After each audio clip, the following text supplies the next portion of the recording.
Assalamualaikum warahmatullahi wabarakatuh. Perkenalkan, saya Maryam Siti Maimunah dari kelas Akuntansi B semester 4 tingkat 2 STIS 11 April Sumedang. Nah, pada kali ini saya akan membahas suatu permasalahan yang menjadi topik perbincangan di Indonesia bahkan di dunia. Nah, permasalahan ini adalah dengan mewabahnya virus corona yang berasal dari kota Wuhan di Cina. Untuk itu saya akan menjelaskan dulu apa itu COVID-19 atau virus corona. Virus corona ini adalah virus yang menyerang pada sistem pernapasan. Nah, virus ini dapat menyebabkan gangguan pada sistem pernapasan, kemudian dapat menyebabkan pneumonia akut, serta dapat menyebabkan kematian. Jenis virus ini adalah jenis virus baru yang ditemukan pertama kali di kota Wuhan di Cina pada akhir Desember 2019 lalu. Virus ini menular dengan cepat dan telah menyebar ke beberapa wilayah lain di Cina dan ke beberapa negara termasuk Indonesia.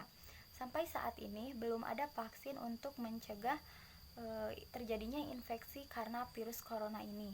Nah, untuk itu cara mencegah yang terbaik adalah dengan menjauhi faktor-faktor yang dapat menyebabkan terinfeksi virus corona ini. Pertama, kita harus hindari berpergian ke tempat yang ramai pengunjung. Yang kedua, gunakan masker saat beraktivitas di luar rumah. Kemudian yang ketiga, selalu cuci tangan dengan menggunakan air dan sabun atau dengan sanitizer. Dan yang terakhir adalah hindari berdekatan dengan orang yang telah menunjukkan gejala seperti demam, batuk, dan pilek.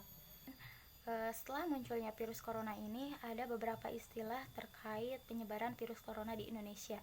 Yang pertama dengan status ODP atau orang dalam pemantauan, yang kedua PDP atau pasien dalam pengawasan, yang ketiga suspek corona, dan yang keempat pasien positif.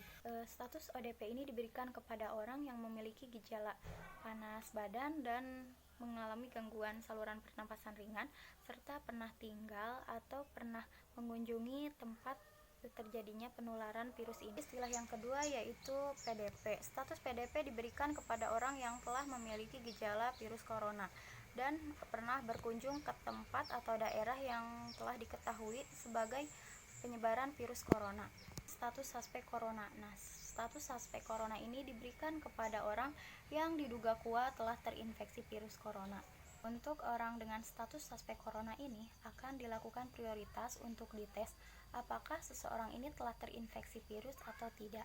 Kemudian pasien positif corona. Pasien positif corona ini adalah pasien yang telah terbukti secara medis bahwa ia telah terjangkit virus ini dan melalui proses pengujian laboratorium. Pesan saya kepada masyarakat, tolong jangan anggap virus ini sebagai lelucon karena virus ini sangat berbahaya dan dapat menjangkit siapa saja tanpa pandang bulu.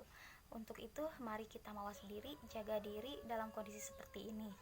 Saya pun berharap kepada semua orang untuk selalu mengikuti anjuran pemerintah untuk tetap di rumah saja. Ini bukan tentang keselamatan pribadi saja, ini tentang keselamatan semua orang. Maka dari itu selalu jaga jarak, hindari keramaian, dan tetap di rumah aja. Dan yang terakhir, saya berharap kepada pemerintah agar lebih cepat tanggap dalam menangani kasus virus berbahaya ini. Sekian dari saya. Wassalamualaikum warahmatullahi wabarakatuh.